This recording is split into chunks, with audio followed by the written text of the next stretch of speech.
আজকের গল্প চন্দনের গন্ধ। রুনঝুন শব্দটা শোনা যাচ্ছে দূর থেকে। পাশে পৌলমী গাঢ় ঘুমে আচ্ছন্ন।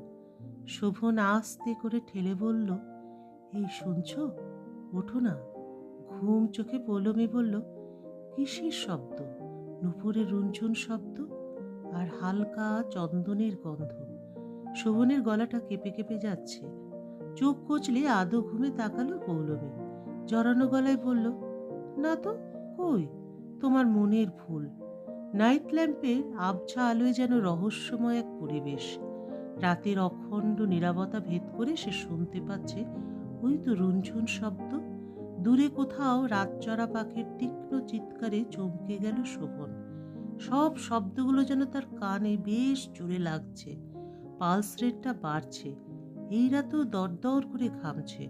শোভনের কপালে বিন্দু বিন্দু ঘাম। বিছানায় বসে পৌলমী জড়ানো গলাতেই বলল, কি হয়েছে? শরীর খারাপ? না না।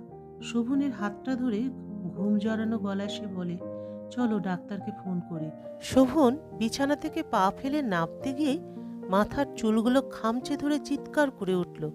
পৌলমী তাড়াতাড়ি উঠে আলো জ্বালাতে শোভন তাকে জড়িয়ে ধরে বলে, রক্ত!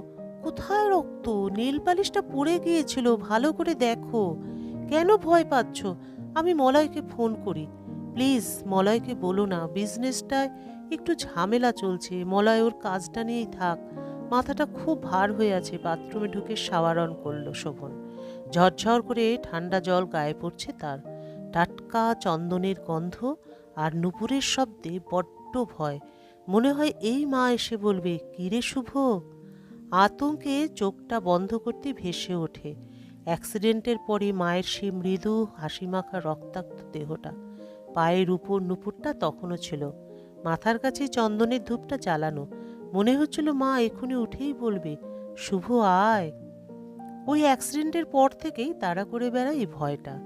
বোতলের ঢাকা খুলে ঢকঢক করে জল খেল শোভন।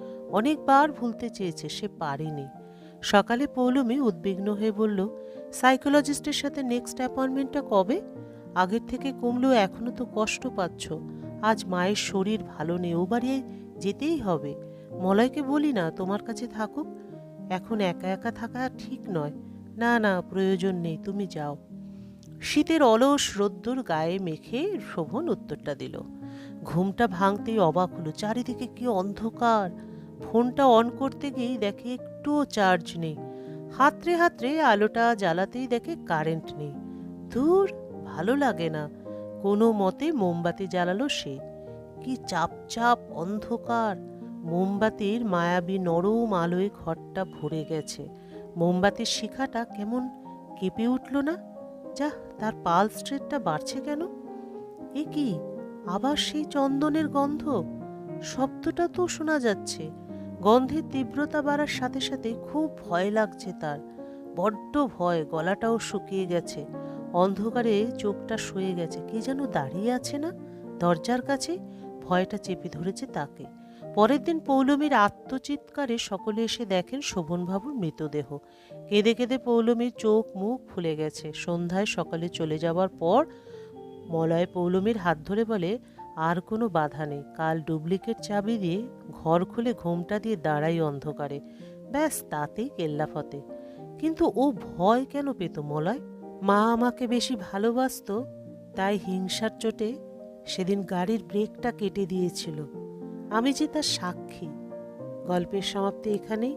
আবার দেখা হবে পরবর্তী আরেকটি গল্পের সাথে।